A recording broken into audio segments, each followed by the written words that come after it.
Salut les gars, donc c'est votre ami Bakr avec un nouveau tutoriel. Aujourd'hui, comme vous l'avez vu sur le titre, on va voir comment vous pouvez donc supprimer donc le FRP, c'est-à-dire donc le verrouillage par compte Google sur votre téléphone Samsung. Alors, il vous arrive dans certains cas où vous avez oublié votre mot de passe et que là donc votre téléphone Samsung est verrouillé et qu'il vous est demandé donc un compte Google. Alors, dans cette vidéo, je vais vous montrer de A à Z comment vous pouvez supprimer cette vérification de compte Google et donc récupérer votre téléphone. Alors, tout ce que vous avez à faire, c'est aller au niveau du lien qui se trouve au niveau de la description de cette même vidéo. Ça vous amène sur cette page. Et une fois ici, donc, vous avez vu que donc, le logiciel, ça s'appelle Imobi. Et donc là, tout ce que vous avez à faire, c'est cliquer sur le bouton télécharger. Et donc là, on va démarrer le téléchargement. Voilà, donc moi j'ai déjà installé le logiciel, c'est pourquoi c'est pas la peine de le refaire. Je vais arrêter le téléchargement et donc on va retourner sur la page de l'application qui est juste par ici. Une fois ici, vous avez vu donc que le logiciel, c'est un logiciel polyvalent qui vous permet de faire différentes tâches. Mais nous, on va juste se concentrer donc sur la tâche.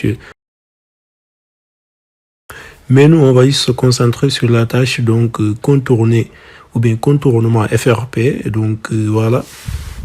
Ce qu'on a à faire, c'est cliquer sur contournement FRP. Là, maintenant, on va cliquer sur le bouton commencer. Là, il nous dit que notre appareil n'est pas connecté. Ce qu'on va faire, c'est connecter notre téléphone Android juste par ici. Voilà, donc notre téléphone Android est connecté. Maintenant, je vais cliquer sur le bouton commencer à nouveau. Et là, donc, on va patienter un peu. Donc, il est en train de préparer la configuration. Et maintenant, on va cliquer sur commencer à contourner. Et donc, pour commencer le processus dans le cadre global. Voilà, donc on va suivre les instructions juste par ici. Ce qu'on va faire, donc, c'est entrer notre téléphone en mode de récupération. Pour cela, on a juste qu'à cliquer donc instantanément sur le bouton Home et le bouton donc volume haut. Voilà, donc jusqu'à qu'on arrive ici. Et une fois ici, on va ici donc activer le factory reset, c'est-à-dire la suppression de l'ensemble des données du téléphone. Voilà, donc on active donc la factory reset. Toutes les données ont été supprimées. On clique sur suivant. Maintenant, on est sur une nouvelle page. Là, on sélectionne notre version d'Android.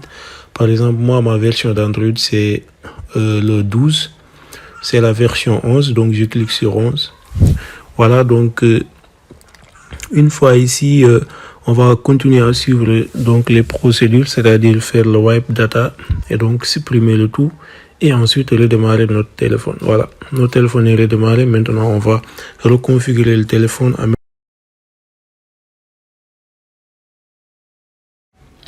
On va sélectionner la langue française et donc se connecter sur un Wi-Fi. Voilà, donc quand on nous demande un compte Google, c'est là donc on va cliquer sur le bouton envoyer la notification qui est juste à côté.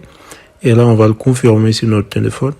On va cliquer sur afficher donc pour afficher la notification. Et là, on est redirigé sur Google. Ici, donc, on va cliquer sur continuer. Et là, on met à jour l'application donc Galaxy S Store, comme vous pouvez le voir.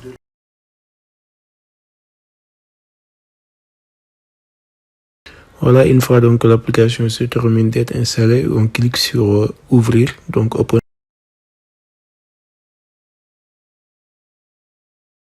Et donc au niveau du logiciel, on va cliquer sur le bouton suivant.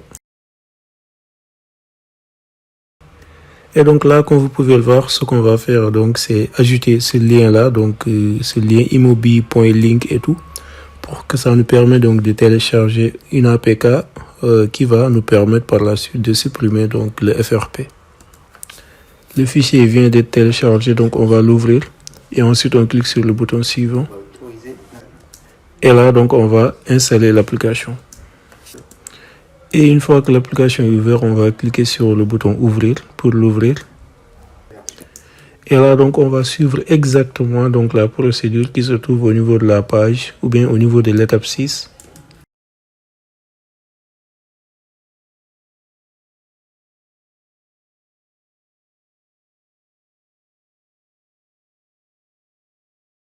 Et ensuite, on va aussi encore suivre exactement la procédure donc de l'étape 7. Là, donc, on va juste donc se connecter sur un compte Google. Donc, peu importe le compte Google qu'on va se connecter avec notre mot de passe. Une fois que cela est fait, donc, on va refaire la combinaison qu'on avait fait tout à l'heure du bouton marche-arrêt. Donc, pour redémarrer le téléphone. Voilà, donc après ce redémarrage, vous allez voir que donc on a contourné complètement le FRP et que là maintenant on sera appelé à configurer notre téléphone et pouvoir l'utiliser donc tranquillement sans problème. Voilà donc les gars, dans l'ensemble, c'était ça que je voulais vous montrer, espérant que la vidéo va vous aider. Si c'est le cas, n'hésitez pas à vous abonner sur la chaîne, à liker la vidéo, mais aussi de la partager avec vos amis qui en auront certainement besoin. Et là, je vous dis à très bientôt pour de nouveaux tutoriels.